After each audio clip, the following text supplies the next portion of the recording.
a bright shining star.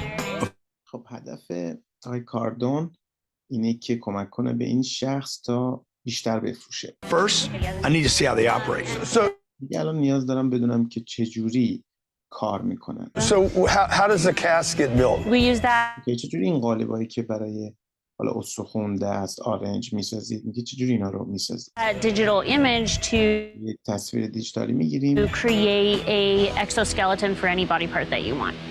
و بعد در واقع انگار که یک قسمت بیشتر از استخوان یا اسکلتون، همون ساختار استخوانی آدم، اسکلت، در واقع یه دونه تیکه براشون میسازن.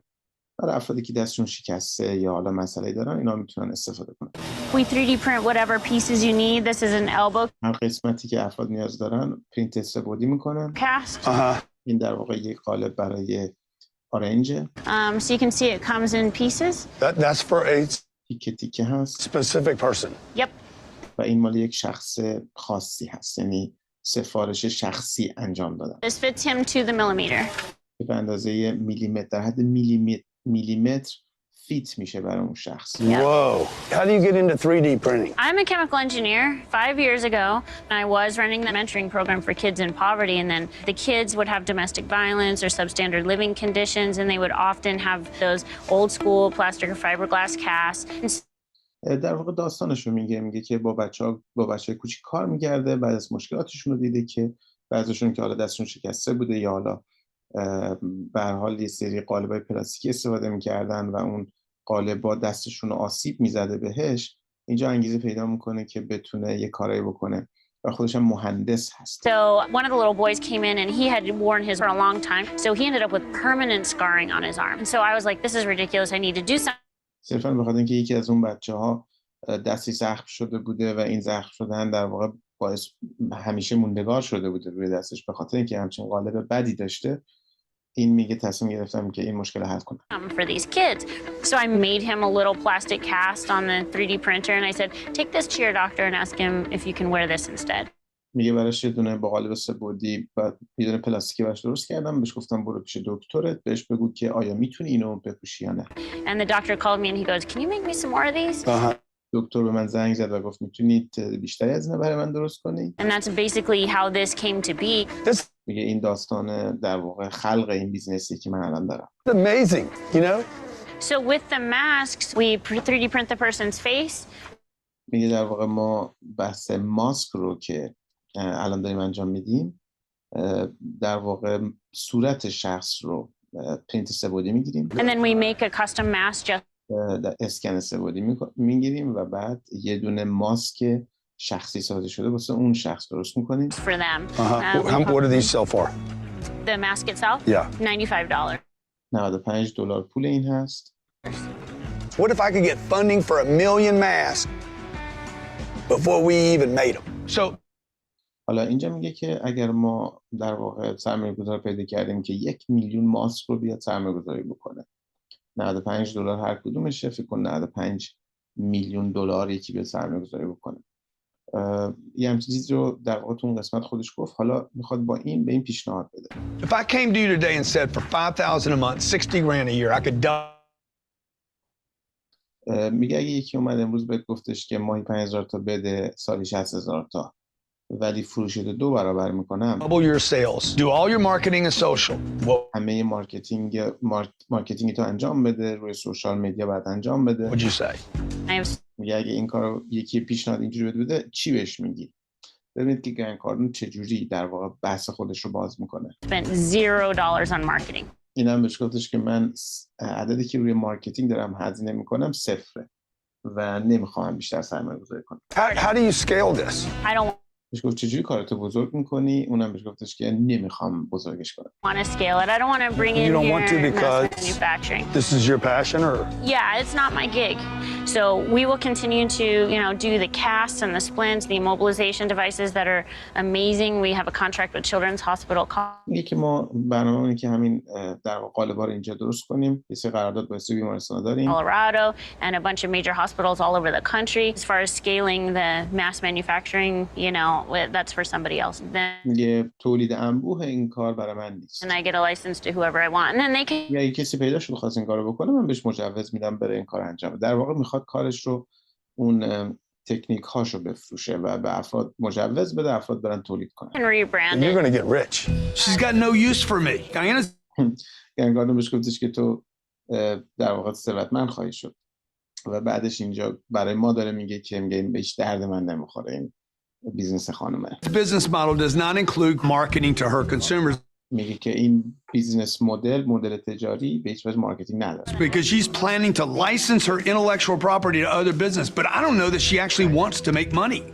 در حال میگه که نمیدونم مثلا این آدم دنبال پول هست یا نه. I don't think that's her motivation, and let's be clear, it's my only motivation. میگه که فکر نمی‌کنم که اون نسبت به پول انگیزه‌ای داشته باشه و بذارید بهتون شفاف و رک بگم این تنها موتیویشن زندگی منه، پول. I bet you I can get an order for 500,000 of these today. 500,000, maybe $1 million. Pueblo, who's got my money? داد میزنه بازم مثل همیشه که ای پابلو، ای شهر پابلو، کی پول من دستشه؟ پول من دست کیه؟ Okay, let me just tell you, man, this is just like making me sick to my stomach. میگه که بذارید بهتون بگم در واقع کاری که احتمالاً دوباره شرکت همین دیسکاوری باش کرده، میگه مریض میشم وقتی بهش فکر میکنم. یعنی حالمو به هم میزنن وقتی که دارم این برنامه رو میبینم و میبینم که اونها در واقع چجوری بریدن این ویدیو رو و ادیت کردن. I was there 4 hours. 4 hours with Diana. میگه من 4 ساعت با دایانا بودم. Okay. Now, Diana was a local person in the community. دایانا یک شخص لوکال هست اون کامیونیتی. There's so much they're not showing you here. خیلی از مطالب رو شما نشون ندادن. While I knew that Diana was not going to do business with me, she is not scalable. Discovery set up that meeting. I don't know if you guys can tell that. Hey, we got a local person here. میگه که همونجوری که من متوجه شدم که دایانا اصلا به درد من نمیخوره و اصلا نمیخواد بیزنسش رو ستاپ کنه، بیزنسش رو بزرگ کنه. میگه البته این جلسه رو دیسکاوری برای من ست کرد. من پیشنهاد دادم که شخصی هست مال همین شهر، میخواد کارشو مثلا کارش اینه و در واقع این جلسه رو هم اونا برای گرند کارلون ست کرده بودن. She was on Matt's list. I got her from Matt's list. اون توی لیست مت هم میگه بود. Made a phone call. Diana says, yeah, I'll be on TV, blah, blah, blah. They do a lot of that stuff behind the scenes. But خیلی از این تماس‌ها و اینا رو اونا هم میگرفتن در واقع برای اینکه برنامه رو بهترش کنن یا حالا داغ‌ترش کنن. I was like, every meeting they did this with turned into nothing every time. میگه هر جلسه‌ای که اونا ست کردن یا توش دخالت کردن هیچ نتیجه‌ای برای من نداشت. Just because somebody wants to be on TV doesn't mean they want to scale their business.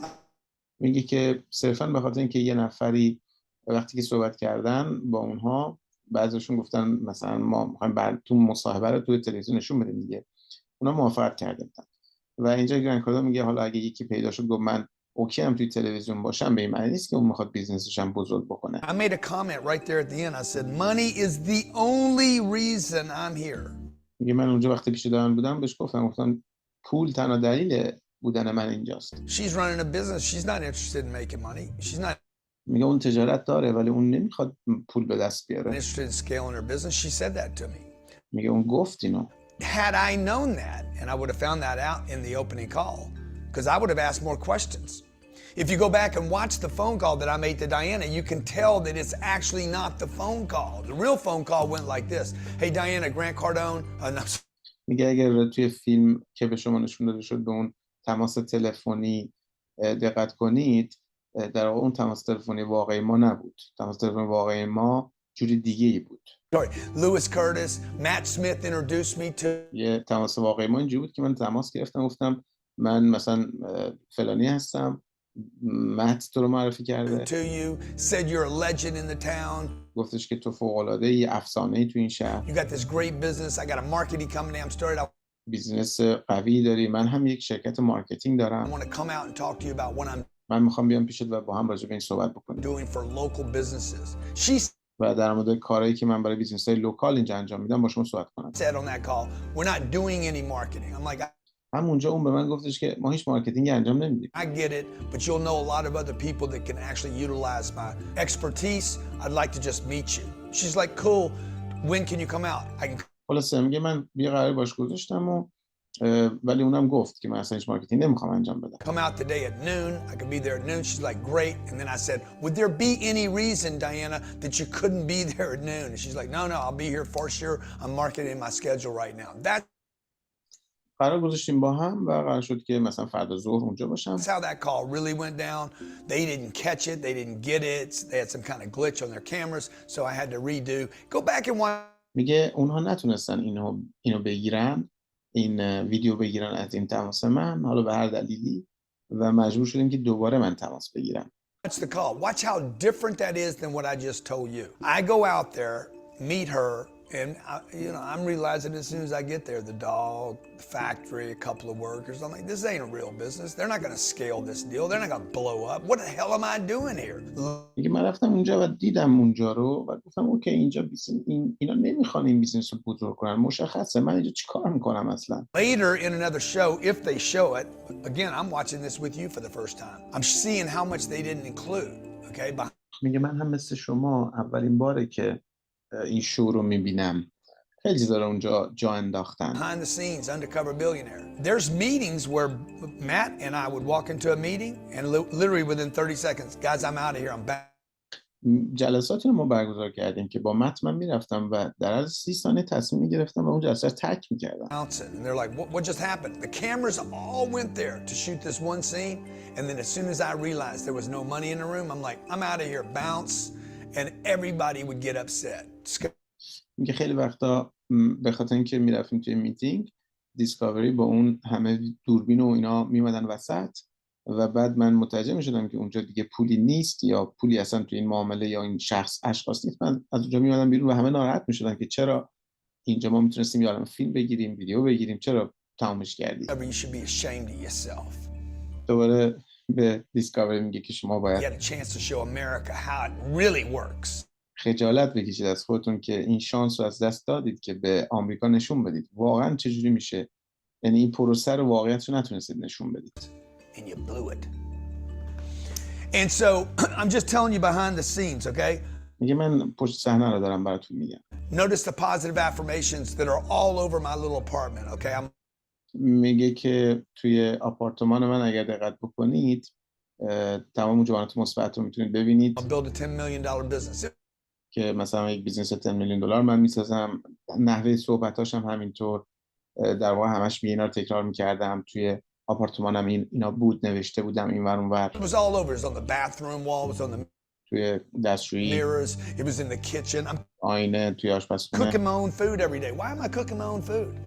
من هر روز غذای خودم رو خودم درست میکردم. فکر کنید چرا خودم آشپزی میکردم؟ Why didn't they tell you why I'm cooking my own food? Because چرا دیسکاوری بهتون نگفت که من چرا خودم آشپزی میکردم؟ I'm getting it from a farm. I'm getting fresh food from a farm.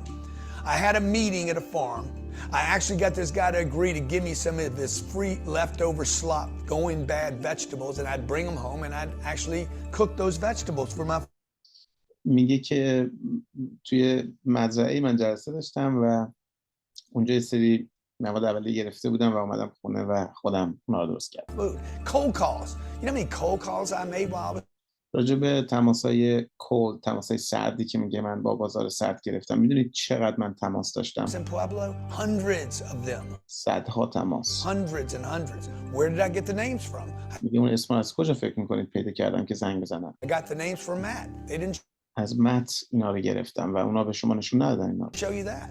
Contacts are contracts. I don't تماس‌های شما قراردادهای شماست. want to make a cold call. I want to make one that where I can say Matt Smith gave me your name. That's how. میگه من دوست ندارم تماس سرد بگیرم. ترجیح میدم تماس سرد این شکلی باشه که با یکی تماس بگیرم، جا هم دیگه رو ندیدیم، صحبت نکردیم، ولی بهش بگم مت شماره به من داده. I built my list. The mask. I'm using my mask to cover my face because I don't want to shave my hair. راجع به ماسکی که استفاده میکنه میگه من ماسک استفاده میکنم به خاطر اینکه نمیخوام دیگه موامو بزنم. و این ماسک کمک میکنه به اینکه من شناخته نشم. Okay? My kids beg me, please do not shave your head again. بچه‌هام التماسم میکردن که دیگه موهاتو نزن. And then I told Discovery I cannot shave my head again. But it و من به شبکه دیسکاوری گفتم که من دیگه موهامو نمیزنم. was becoming a problem. You'll see what happens in a future episode because the mask and the hair and the glasses, notice I'm wearing those more often because I'm having more and more trouble staying Lewis Curtis and not being discovered as Grant. میگه که و خب در ادامه خواهید دید که من هم ماسک میزدم هم عینک میزدم هم یعنی همه جوری خودم میپوشوندم برای اینکه شناخته نشم، به خاطر اینکه هر چی جلوتر میرفتیم من برام سخت‌تر بود اینکه در واقع کسی نفهمه من گرند کاردانم. It's come to Pueblo. که این نپیچه که او گرند کاردان اومده تو پابلو، تو شهر ما. I'm an all-in guy. I've never made little investments. I've always taken big chunks of میگه من یه آدمیم که 100%م تو هر کاری 100%مو میذارم. whatever I had and thrown it all into something. خیلی وقتا میگه هر چی پول داشتم توی معامله گذاشتم. My first really serious investment was $350,000 in an apartment complex in Vista, California. میگه اولین سرمایه‌گذاری من 350,000 توی آپارتمان بود. When you bought that first real estate deal and I was out of money. I had zero money. I was terrified. میگه همه پولم گذاشته بودم اونجا و بعدش دیگه هیچ پولی نداشتم. That deal made $5 million. ولی همون معامله بر من $5 میلیون داشت. Oh my God. That was the big lesson of my life. Like, be afraid but do it anyway. میگه این بزرگترین درس زندگی من بود که بترس، اشکال نداره ولی حتما انجامش بده. یعنی اگرم میترسی بترس، طوری نیست، با ترس ولی انجامش بده.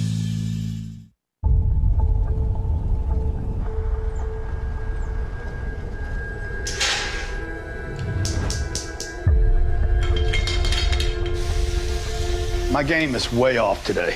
I don't want to be here. My wife and daughter are at a church retreat, so I'm missing. دخترام و همسرم توی یک حالا چه جلسه توی مراسمی توی کلیسا هستن امروز و اصلا امروز سوال اینجا بودن ندارم. That. My other daughter's hanging out on a yacht. I'm missing that.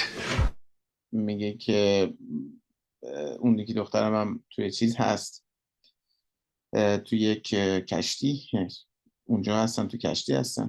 My plan و این رو منم از دست دارم میدم. در واقع منم دوست داشتم اونجا باشم. the whole time has been to bring my family out here. همه برنامه این بود که خانواده‌مو بیارم اینجا پیش خودم. Badly as I want them with me right now. به هر حالتی که واقعا میخوام اونا پیش من باشن الان. I cannot have them come because it'll just be a distraction. ولی به همون نظر نمیخوام که بیان، به خاطر اینکه حواس منو پرت خواهند کرد، تمرکز من رو از بین خواهند بود. Every ounce of energy has to go into building the empire with Matt. همه انرژی من باید برای ساختن این امپراتوری که با مت شروع کردم خرج بشه اینجا. And that's not going well right now. So و اینم اوضاعش میجور نیست الان. this morning I'm waking up saying, what the am I doing here, dude? What am I doing here? You know, what am I even doing here? میگه به خودم میگه من اینجا چیکار میکنم؟ از اون روزاست که کوچولو دپرس. Like I can't seem to get ahead. میگه انگار که کارا پیش نمیره. Only consolation for missing my family and being gone and missing these moments, it'll validate to me the number one question people ask me. Dude, if you didn't have any money, and you weren't Grant Cardone, and you didn't have this big following, and you had to start all over again, what would you do? Thank you. And I'm doing it. یه تنها انگیزه من واقعا اینه که وقتی آدما میگن اوکی تو اگه گرند کاردون نبودی، اگه این همه پول نداشتی، اگه همه معروف نبودی و می‌خواستی از اول شروع کنی چیکار می‌کردی؟ میگم من برای اینکه این جواب سوالو بدم این کار دارم انجام میدم. If I pull this deal off, this will be good for my business. If I don't pull it off, Mr. 10X ain't 10X. میگه اگه بتونم از پس این چالش بر بیام خیلی خوبه برای تجارتم، برای گرند کاردون بودنم. اگه نتونم این کارو بکنم موقع این آقای 10X که اسمش هست میگه این 10X نیست. مردم همه اینو میگن. یه در واقع اگه نتونم انجام بدم دیگه من 10X نیستم، اسمم عوض میکنم یه جورایی. مثلا What am I even doing here? I don't have a single client or prospect for the promotional company. میگه من برای این شرکت پروموشنی که داریم میزنیم حتی یه دونه پراسپکت هم ندارم، یه مشتری هم ندارم. Haven't heard anything about the apartment deal. I might از اون معامله آپارتمان هیچ چیزی نشیدم، این خبر نیست. not hit my targets. I might not hit my goals. ممکنه به تارگت هم نرسم But I'm not going to fail if ولی من فیل I نمیشم، don't quit. کویت هم نمیکنم. Look, I'm thinking about quitting here. I'm having, again, behind the scenes, so many problems with the network, so many problems with یه پشت این صحنه‌ای که یکم دپرسم و اینا، مشکلات زیادی رو من با شبکه دیسکاوری دارم. the people on the ground with me. Remember, COVID's hit everybody, and everybody's scared.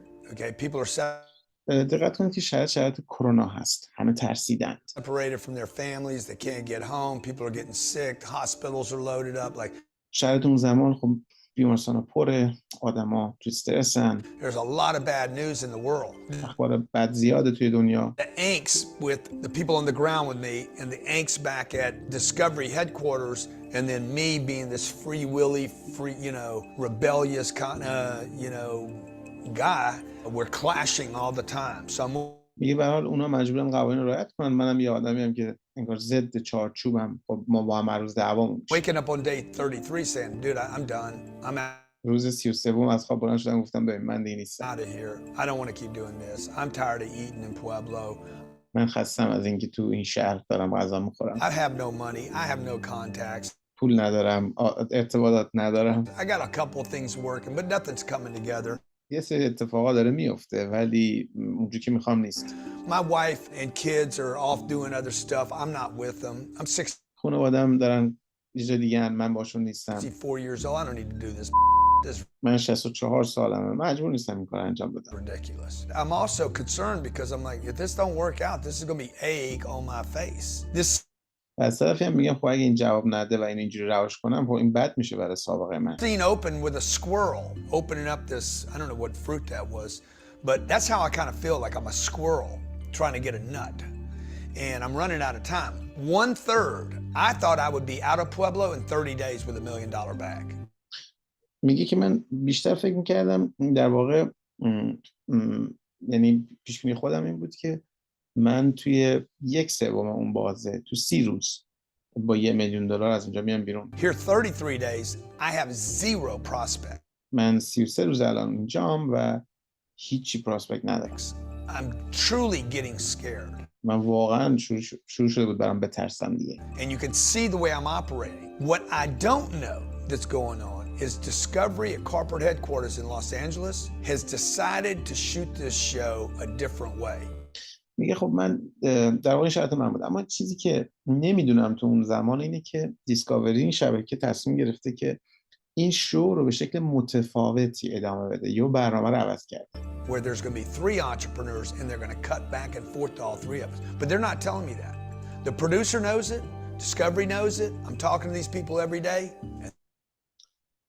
برنامه‌شون این بودی که 3 نفر رو توی بازی داشته باشه، دیگه فقط من نباشم و منم نمیدونم این رو که در واقع 3 نفر مثل من این برنامه رو دارن اجرا میکنن. اونا میخوان در واقع این 3 تاشو با هم فیلم برداری کنن که یه وقت من نتونم برنامه‌شون رو خراب کنم اگه بگن دیگه من نیستم.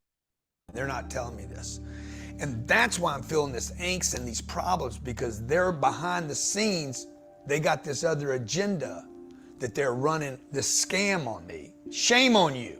میگه یه جورایی سیستم عصبیم به هم ریخته بود و با هم به مشکل خورده بودیم به خاطر همین کاراشون که اینا پشت سر من 30 کار دیگه داشتن انجام میدادن.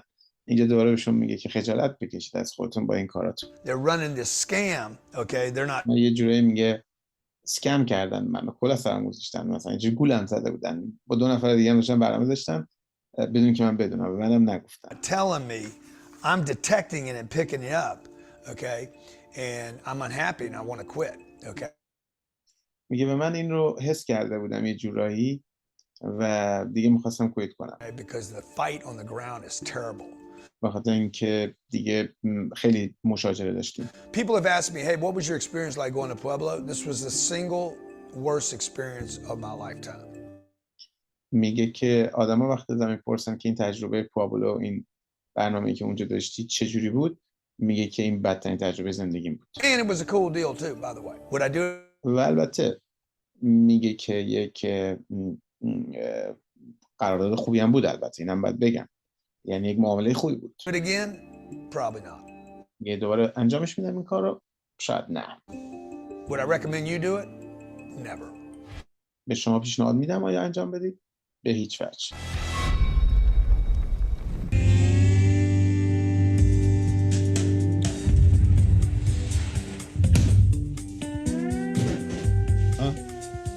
The refrigerator from hell. Look, close one. میگه این رفریجریتر، این یخچال از جهنم اومده. منظورش اینه که خیلی یخچال بدیه. Door, another one opens.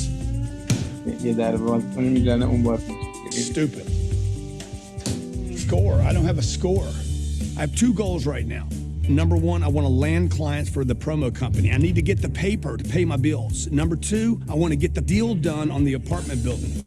الان دو تا برنامه، دو تا هدف دارم. یکی این خونه رو، یه معامله قرارداد خونه داره، یکی هم این بحث شرکت پروموشنش، شرکت مارکتینگش که بتونه مشتری بگیره. If I can't get those going, my $1 million business is bankrupt before I even get started. اگه نتونم این دو تا رو راه بندازم، این بیزنس $1 میلیون من قبل از اینکه حتی شروع بشه و اتفاق بیفته ورشکست شده. I keep pinging the broker and he's not giving me an update. I'm doing double duty right now. I got to get the apartment deal done and I also have to get my first client signed for the promo business. میگه الان دو تا کار رو با هم همزمان انجام میدم. یکی دارم در واقع این معامله آپارتمانه رو جوش میدم، یکی هم که توی برنامه اینه که اولین مشتری شرکت پروموشن هم انجام بدم. I got to find out who's out there that has my money. من باید بفهمم کی پول من دست کی اونجا. For my apartment deal. I'm going to سر جریان معامله آپارتمانش. call Antoine Burton, a former American football. آنتوان بردن یه شخص فوتبالیست گذشته امریکایی هست، میخواد به اون زنگ بزنه. Player, defensive tackle, signed the Denver Broncos, like a legend here in Colorado. میگه یک مرد افسانه‌ای، یک آدم معروف توی کلرادو هست. Through my research, I've discovered Antoine, who lives in Pueblo. آنتوان که توی پابلو زندگی میکنه، این شخص معروفیه، مثلا یکی مثل حالا یه ورزشکار معروف در نظر بگیرید. One knows him. He's also the executive director of the Professional Bull Rider Sports Performance Center. This is a $10 million training facility. مسئلهاش تو این سنتری که دیدید $10 میلیون ارزششه، میگه اونجا هم مسئولیت داره، شخصیه که معروفه، همه میشناسنش. This is the kind of whale client I need to anchor my promo. میگه این مشتری اسمشو میذاره نهنگ. مشتری نهنگی منه که من نیاز دارم اهرمش کنم برای شرکت پروموشن و مارکتینگ. مثلا یه مشتری این شکلی پیدا بکنه، موقع قضیه معروف میشه دیگه، فلانی مثلا با شرکت من کار میکنه، تبلیغات میشه براش دیگه. Hey Antoine, my name's Louis Curtis. I'm doing some stuff with Matt Smith over. الان زنگ زده به آنتوان، میگه که آره من فلانی ام، با مت کار میکنم. Snooze, appreciate everything you're doing for Pueblo. تشکر میکنه ازش بابت هر کاری که داره برای شهر پابلو انجام میده. Love to hook up with you, would love to meet you. خیلی دوست دارم ببینم. Hit me back, this is my cell phone. با من تماس بگیر، این شماره سلفون منه، موبایل منه.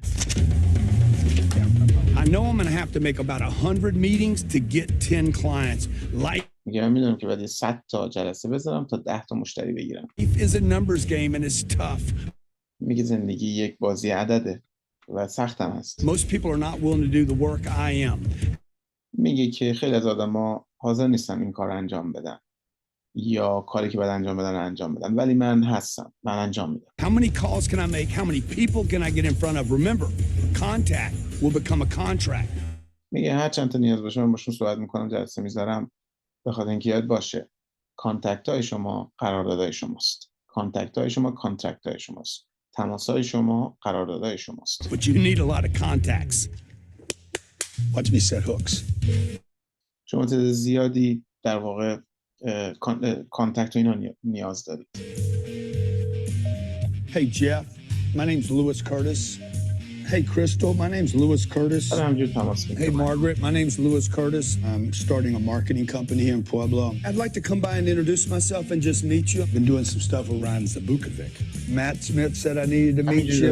Give me a call back when you get a chance. Louis Curtis, thanks a lot. When you're making these phone calls, you always want to build names. Names.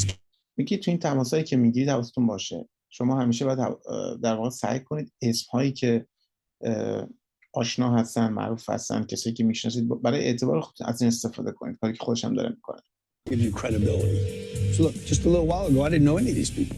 This promo دقت کنید که یه چند زمان پیش من هیچ کدوم از این اسما رو نمیشناختم، نمیدونستم، ولی ببینید الان چقدر اسم دارم. ازش که ببین به چه شکل کار رو انجام میدید شما. Company I'm bringing to Pueblo is going to use traditional sales method, old school, cold calling, hitting the pavement. Sorry to have missed your call. Our office is currently closed. Combined with new school social media and video to do just what I did for Matt Smith's mattress.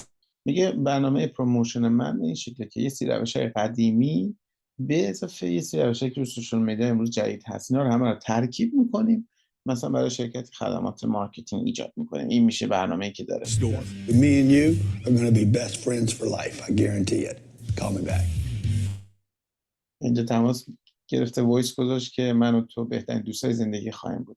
با هم تماس بگیر. فکر کنم مت بود. But for right now, I don't even have a business plan, a website. I got to sell me. میگه الان هیچی ندارم من. نه وبسایت دارم، نه چیز دارم. من باید خودم رو بفروشم. ببینید چقدر دقیق و خوب.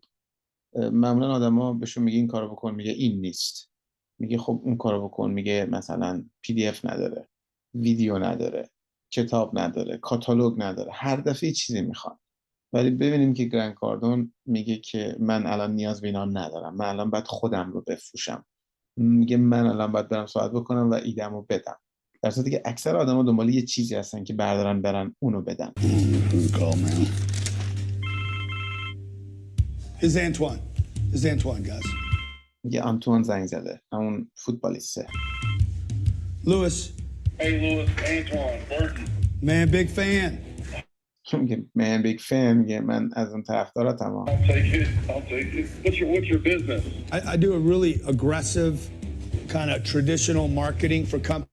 اون بهش گفت بیزنس چیه؟ اینم داره بهش میگه که آره بیزنس من اینه که حالا میگه مارکتینگ میکنم مثلا، ولی خب با کلمات خیلی عجیب و غریب و بی ربط داره میگه. تو من خودم نمیفهمم چی میگه. حالا بعدا اینو خواهد گفت که سنبل میکردم، ولی داره فقط کارش انجام میده. We help a company build their database. That did this with Matt Smith over at Snap Fitness and میگه من در واقع تو مارکتینگ کمک میکنم. حالا شروع کرد اسم مت اسمیت رو آوردن وسط که آره من با اون هم در واقع کمکش کردم، اونم دیتابیس بسازه، مارکتینگ براش انجام دادیم. Snooze mattress and توی شرکت اسنوزش که بابت همون توشک‌ها بود. almost no budget, 72 hours and داره راجع اون صحبت میکنه که بدون هیچ بودجه تقریبا، مثلا با بودجه خیلی کمی، توی مثلا 70 ساعت 72 ساعت I just blew his place up on a weekend. کاری کردم که توی آخر هفته یه عالم مشتری اونجا باشه. I'd love to do the same for you. میگه همین کارو میخوام برای تو هم انجام بدم. Can you make 10 or 15 minutes for me? میگه میتونی در 15 دقیقه وقت خالی کنی با هم دیگه ببینیم. Let's meet how about Monday? How does Monday look for you? سریع ادامه داد که دوشنبه چجوری برات؟ I gotta be honest with you, میگه صادق باشم باهات. Lewis. I'm from New York. I don't want to waste any time. میگه من نیویورکی ام، مال نیویورکم، من اصلا اهل وقت تلف کردن نیستم. احتمالاً نیویورکیا انقدر سر شلوغه که هیچ وقتی رو تلف نمی‌کنن. If you did things with Matt, I'm game right now. If you are. I can meet میگه که اگه تو با مت بیزینس کردی، آدرس تو بده کجایی، همه الان هم دیگر ببینیم. you at your office in an hour. Yeah. اون بشه که توی 1 ساعت دیگه من تو آفیست هستم. Thanks. قرار گذاشتن با هم دیگه. This is awesome that I can meet with Antoine Burton right now. میگه این فوق‌العاده است که من همین الان میتونم با آنتوان ملاقات کنم. ببینید چه جوری اتفاقات میفته. If I can sign Antoine, it'll be a huge profile score for the company.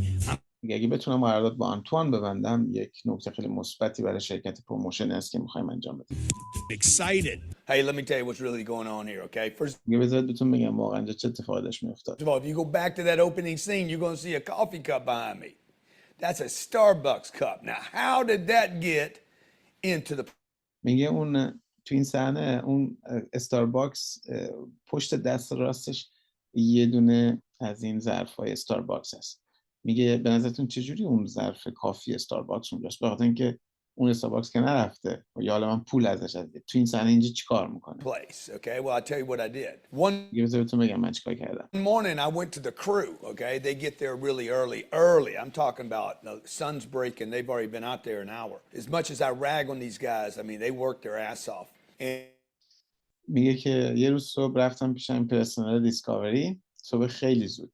میگه درسته خیلی بهشم تیکه میپرونم ولی خب خدایشم اونا خیلی میگه کار کردن. And I went up to one of the guys and I'm like, hey, bro, you remember that camera you see on my table? They're leaving that over because I shoot at night in order for them to get more content. So literally میگه اونا یه دوربین گذاشتن روی میز من که من تو خونه که هستم شبا براشون کانتنت ایجاد کنم، محتوا ایجاد کنم. I'm giving them 8 to 10 hours of content a day plus what یه روزی 8-9 ساعت بهشون ویدیو میدادم فقط یا با هم ویدیو ایجاد میکردیم که اونا کانتنت داشته باشن برای این برنامه دیسکاوریشون. I collect on my own camera at night. And I went to the dude and I'm like, hey, bro, they told me to bring this to you and get a new battery. Also, میگه رفتم پیش اونا و گفتم که ببین مثلا من گفتن که اینا بر تو بیارم این کانتنت ها رو و یه باتری جدیدم ازت بگیرم. they said to order 2 drinks for one of the other crew members because I knew these guys were getting ready to put their coffee orders in. They said to order 2 more of these drinks, very specific, 4 shots, foam to the top. It's for one of the other guys over there, and he told me to add that to the order. Well, those coffees were for me because I didn't want to spend my money, right? And they're بعد میگه که اونجا 2 تا کافی هم من سفارش دادم. شیطنت کرده و در واقع 2 تا کافی خیلی ویژه و اونم روش فوم و فلان اینا سفارش داده. like, Grant, spend your money. I'm like, I ain't spending my money. First of all, I'm not Grant. I am Lewis Broke Curtis. And I بعد میگه که اونا وقتی که کافی ها رو دیدن توی صحبتش با اون طرف اینا هم سفارش داده از جانب اونا. بعد میگه که وقتی که من دیدم گفتن اوه تو پولاتو داری من خرج میکنی گرانت. میگه بهشون گفتم که اولا که من گرند کاردون نیستم یادتون باشه من لوئیس بدبخت بیچاره‌ام که هیچی پول نداره. ain't got no money. You understand? Because remember when I got to town, what did I do with that $100? I dropped it off at Wells Fargo. See, یادتون باشه که وقتی رسیدم تو شهر اون $100 هم که داشتم بردم گذاشتم توی the بانک. fact that I dropped the 100 off means I don't have it to spend. When I got در واقع وقتی که اونو گذاشتم اونجا یعنی اینکه ندارمش که خرجش کنم. the apartment, this house that I'm living in, this raggedy ass house that, by the way, was way better than the RV. How did I do that deal? I paid out of the 10,000 in advance, okay? میگه و اون خونه‌ای که الان می‌بینید و که خیلی بهتر از اون آر که توی زندگی کردم ماشینه. میگه اینو چجوری فکر می‌کنید من دارمش؟ خب از اون 10,000 تایی که پیش گرفته بودم دادم. I don't see that as me spending money. I still have میگه اونم به معنای خرج کردن نیست. در واقع میگه من هیچ خرجی نکردم تا الان. spent Discovery's money. Check that out. I used it as advance money from the 10,000 that Matt gave me in order to grow the business. And I'm using this as my office, my place to now start building a list of names. میگه و من از این خونه اینم خرج کردن نمیدونه. میگه من دارم اینو به عنوان آفیس استفاده میکنم برای اینکه لیستم بزرگتر کنم و تماس داشته باشم و Because I got to deliver now. This is the hard part of the business. میگه الان وقت اینه که من پاسخگو باشم. یعنی 10,000 تا عظمت گرفتم الان باید بهش بیزنس ایجاد کنم براش مشتری ایجاد کنم پول ایجاد کنم. این سخت‌ترین قسمت یک بیزنسه. You see me sitting in the kitchen now, banging out, okay? Like you have no idea, for those of you who've started a business. Like I'm excited, I'm optimistic, I'm positive, but the other side of me is like, this isn't gonna work. I'm happy. میگه شما منو می‌بینید کار مثلا کار سختی هم میگه نیست این حرکتی که من دارم انجام کار راحتی نیست کاری که من دارم انجام میدم. میگه از این طرف من هیجان زده و با انرژی و با شروع شوق می‌بینید ولی از طرف دیگه درون من میگه که شاید جواب نده این جواب نمیده فکر نکنم به نتیجه برسه. این شکلی میگه. I'm gonna call people. This is the drudgery of a startup. I gotta call people. میگه در واقع من باید همش تماس داشته باشم با این اون. میگه این سختی هر کاری که شما میخواد شروع کنید اون تماسای اولش. People that I don't know. I gotta sell them on somebody I don't even know. This Lewis Curtis character. And I میگه که من باید در واقع بتونم اونا رو مجاب کنم که با لوئیس که لوئیس منم نمیدونم کیه. خودش رو میگه منم واقعا نمیدونم لوئیس کیه کسی نیست اصلا. میگه من بعد این لوئیس رو به اونا بفروشم. actually got pretty good at introducing myself. This is Lewis Curtis. This is Lewis Curtis. میگه خب بهتر شدم انقدر خودم معرفی کردم تو معرفی لوئیس کورتس بهتر شدم. Watching me go through these calls. Most of the time I'm just leaving a name and a number that I don't even get a call back. I have no clue where it's going, okay? میگه خیلی جاها من اسم و شماره تلفنمو میذارم ولی هیچ کی زنگ نمیزنه. میگه اصلا نمیدونم به کجا دارم میرم. So this is when you as a business در واقع توی شرط کاریشو داره برای ما توصیف میکنه که بدونیم وقتی که کار شروع میکنیم این شکلیه. owner and me as Lewis Curtis fall into this abyss. The abyss of is this going to work? Nobody's calling me, nobody's میگه اینا رو میگم برای اینکه شما هم اگر دوست دارید و واقعا تو این فضا هستید بدونید ماها تو زمان ساخت تجارتمون تو این فضای عجیب غریب و دشوار این که آیا جواب میده آیا جواب نمیده ما میافتیم تو این فضا. answering all the signals now. جواب کسی نمیده بهتون میپیچوننتون همه این سیگنالا داره میاد Indicate this is a loser. و همه اینا نشون میده به شما که شما جواب نمیگیرید. So what I'm trying to do right now is I'm trying to troll. I know from personal experience as Grant Cardone that I need to like literally drop as many lines in the water as possible, leave as many phone numbers as possible. And while I'm doing that, notice that I'm laying lines out.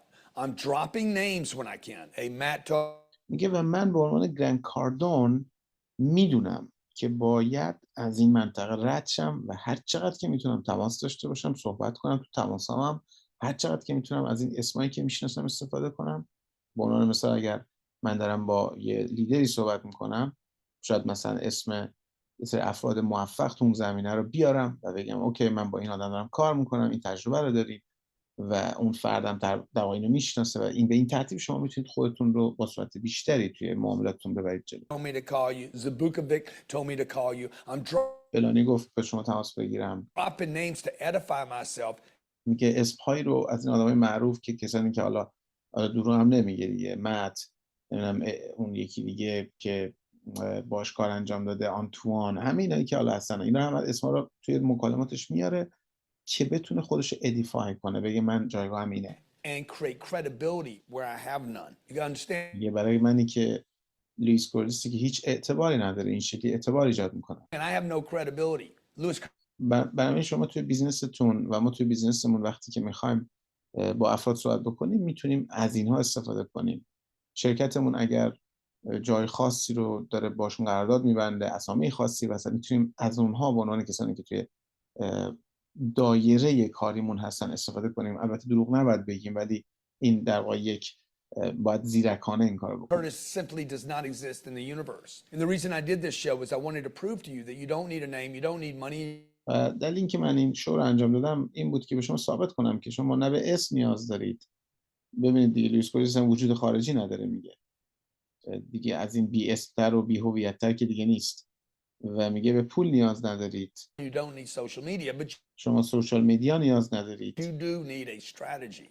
ولی شما یک استراتژی نیاز دارید. You need a pitch. So what شما یک پرزنتیشن نیاز دارید. am I doing? I'm making a lot of phone calls during the day, میگه من صبح تا شب دارم فقط تماس میگیرم. trying to build a contact list. به خاطر اینکه یک لیست کانتکت ایجاد کنم. خیلی از ما این لیست کانتکت رو داریم و استفاده نمی‌کنیم ولی این شخص میگه من باید تازه ایجاد کنم. به این فکر کنید که اون حق نداشته از کسانی که میشناسنش استفاده کنه. 35 days I've been in Pueblo now, literally building names. The first 35 روز تقریبا که من تو پابلو هستم و فقط دارم لیست اسامی میسازم. 10 days I had 100 names. Now I'm starting to add that, looking for people that I can go to. PBR being one of them, Burton being one of them, where I'm going to go pitch him. Now, if you آدمایی که فقط و فقط قرار من برم و پرزنتشون کنم. go back and watch what I said to Antoine. I do a really ببینید اون چیزی که من با آنتوان صحبت کردم چی بهش گفتم. یه بار دیگه داره نشون میده. aggressive kind of traditional marketing. دقیقاً داره میگه که من یک استراتژی مارکتینگ انبوه دارم. For company. What kind of business you got? I got a میگه اون من گفت تو بیزنست چیه؟ منم بهش گفتم که very aggressive, traditional, like I don't even know what that means. میگم بهش گفتم که یک بیزنس مارکتینگ بسیار بسیار هجومی ولی سنتی مثلا. میگه مثلا من نمیدونم این چی هست این که دارم میگم یعنی دریوری دارم میگم مثلا. So you guys understand, in the beginning you will be making it up. میگه ازتون میخوام که بفهمید و شما احتمالاً دارید میفهمید که زمانی که شروع میکنید یه چیزی رو ببینید که خیلی از چیزا از خودتون در میارید همینجوری. You got to make it up شما باید این کارو بکنید. to figure out what you're going to say to people. Like برای اینکه بفهمید چی قراره به آدما بگید. I don't know what I'm doing in the beginning. میگه من وقتی که شروع کردم تازه نمیدونم دارم چی کار میکنم، که اصلا چه کاری دارم انجام میدم که خب نمیدونم. And you're not going to know what you're doing. میگه شما هم نخواهید دونست چی کار دارید میکنید. You literally have to have a volume of calls, leaving messages, میگه تنها کاری که باید بکنید یه حجم زیادی از صحبت و تماس و اینا داشته باشید. pitching your product or your service as I'm doing as Lewis Curtis. و به این شکل خدمات و محصولاتتون همینجوری با دیگران ارائه بدید. Even figure out who you are, what you do, what your pitch is. When Antoine Burton says, I said, man, when can we get together? I just need 10 or 15 minutes. Remember, میگه که وقتی که با آنتون داشتم صحبت میکردم و بهش گفتم که میتونم دیگر ببینیم 10-15 دقیقه زمان نیاز هست، کلا من بیشتر از این نمیخوام. I don't do this on the phone. I'm using the phone to get in front of this guy. میگه من کارم رو تلفنی انجام نمیدم. دقت کنید، پرزنتش نکرد تلفنی. من از تلفن میگه استفاده کردم برای اینکه برم پیشش. Close the distance between me and the target. And that's why I'm doing this piece with you right now. I want you to see what discovery didn't show you. میگه من میخوام با کمترین فاصله این کارو بکنم. همین کاری که من اینجا دارم میکنم و فاصله شما با برنامه‌ای که دیسکاوری انجام داد کم میکنم. من خودم اومدم براتون توضیح میدم که تو اون برنامه چه خبر. Wouldn't show you maybe just simply because they don't see the moves I'm making. به خاطر اینکه مثلا شبکه دیسکاوری شاید چششون نمیبینه کاری که من کردم، من خواستم که بهتون دقیقاً اونا رو بگم. شاید اونا ارزشی تو اون کارا ندیده بودن که بخوان اون کارا رو نشون بدن به شما، ولی من این کارا دارم میکنم و به شما نشون میدم تا نزدیکتر باشه همه چیز. To see that in this behind the scenes of Undercover Billionaire. So what am I doing right here? Okay, in calls, notice I'm leaving big claims. Okay. میگه توی تماس‌ها من اسمای آدمای معروف بزرگ رو مرتب، آدمایی که میشناسنشون رو هی مرتب اعلام میکنم. Hey man, I'm gonna change your life when I meet you. Okay. یا بهشون میگم که ببین کافی هم دیگه ببینیم، به من دیگه ببینیم، من زندگی تو رو عوض میکنم. So and so told me I had to see you because I got this big فلانی گفتش که باید من شما رو حتما ببینم. thing I'm doing. There's always some big claim in there. میگه اگه دقت کنید همش تو صورتهای من یه ادعا هست، یه ادعای بزرگ هست. یعنی تعریف میکنم فلانی گفت که حتما باید راجع به این با تو صحبت بکنم، تو باید اینو ببینی. We're gonna be best friends for life. I اینجا بهش میگه که ما بهترین دوستا خواهیم بود، تضمین میکنم بهت که بهترین دوستای زندگی خواهیم بود. حالا به کی گفته اینو دقیقاً نمیدونم. guarantee it. Then once I get somebody to call me back, okay, watch what I do with Antoine. میگه که و وقتی که یکی از اینا به من تماس برمیگرده و تماس میگیره، ببینید چیکار کردم من با آنتوان. Hey, when can I get 10 or 15 minutes from you? I'm doing this very aggressive tradition. میگه بهش میگم که کی میتونیم 15 دقیقه 20 دقیقه دیگه رو ببینیم. میگه من اینو مثلا نحوه صحبتمو مثلا میگه ببین چه جوری باشون دارم صحبت میکنم. Whatever the hell that means. Marketing, right? و نحوه صحبتش با اون همین جوری داره انرژی ایجاد میکنه، صحبت میکنه، میره جلو. و خودش هم 2-3 بار تا حالا گفته میگه حتی من نمیدونم یعنی چی وقتی به طرف گفتم من این مارکتینگ هجومی سنتی فلانو دارم، میگه مثلا نمیدونم این خودش چی هست، این از خودش در آورده دیگه. Do a really aggressive kind of traditional marketing for companies. We help a company build their database. I knew I was sounded stupid when I said it, right? And then what میدونم خیلی مسخره بود اون چیزی که من میگفتم. am I trying to do? I'm trying to close the distance between me and Antoine. Hey, میگه تنها کاری که داشتم میکردم اینه که اون مسافتی که بین من و آنتون هست رو نزدیکترش کنم به هم دیگه، ببندمشون، یعنی برم جلو حرف بزنم، اون یه چیزی بگه من این چیزی بگم، بریم جلو. میدونی when can we get together? When can you make 10 or 15 minutes for me? He kind of goes into a lull, doesn't give me an answer, and I'm like, hey, what's this afternoon look like? He says, look, I don't want to waste any time. Are you available right now? And I pulled the appointment forward. میگه ببینید چجوری من اون زمان رو گرفتمش ازش، که میتونم دیگر ببینیم، دوشنبه برای کیه فلان. میدونید میگه من اون زمانی که من اولا هدفم اینه که ببینمش و ببینید چجوری اون دیدن رو در آوردم از اون مکالمه. Created enough urgency to get in front of this guy. با یه حس اضطراری که میگه ایجاد کردم تونستم این فرد جلوی خودم حاضرش کنم. I just need 10 or 15 minutes, Antoine. Okay, now let me just گفتم که من فقط 10-15 دقیقه زمانتون نیاز دارم آنتوان. say this because I'm going to move forward. You haven't seen this yet. I'm pitching a guy about traditional and aggressive marketing. I'm talking to him about what I did for Matt Smith.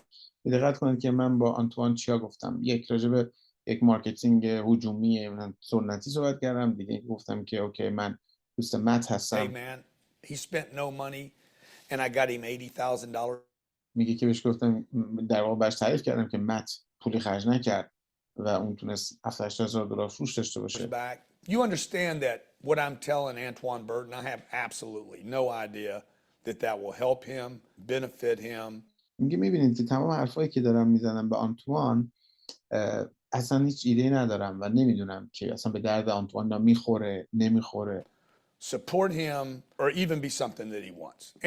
اصلا دنبال این چیزا هست که من دارم میگم. And in fact, as you see when we return to the clip, this wouldn't even fit for his market.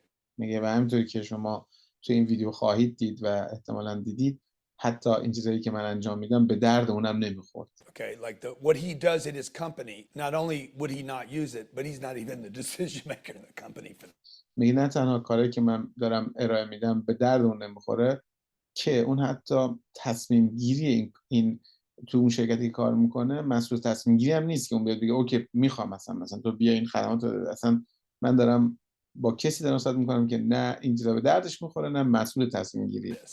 So the point here is, look, when you're pitching in the beginning in the startup, you don't know what people want and need. میگه نکته اینه که زمانی که شما کارتون رو شروع کردید، توی استارتاپتون هستید، شروع کارتون هستید، دارید پرزنت میکنید آدما رو، حتی شما نمیدونید که اونا اصلا به دردشون میخوره نمیخوره. اون آدمی که باشون صحبت میکنید کجای دنیا، میگه در واقع داره این نکاتی که تو استراتژی کار خودش هست رو برای ما روشن میکنه.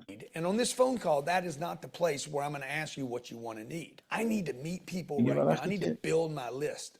تلفنی هم داری با افراد صحبت میکنی، میگه اونجا جایی نیست که ببینیم چی میخواد چی نمیخواد. میگه من از اون موبایل استفاده میکنم که ببینمشون، لیستمو بزرگ کنم. Regardless of the fact whether Antoine Burton wants to buy my product or service or not. یه برای من اصلا مهم نیست که آنتوانی میخواد بخره یا نخره. I need people. من آدما رو نیاز دارم. Network is your net worth. نتورک شما نت ورث شماست.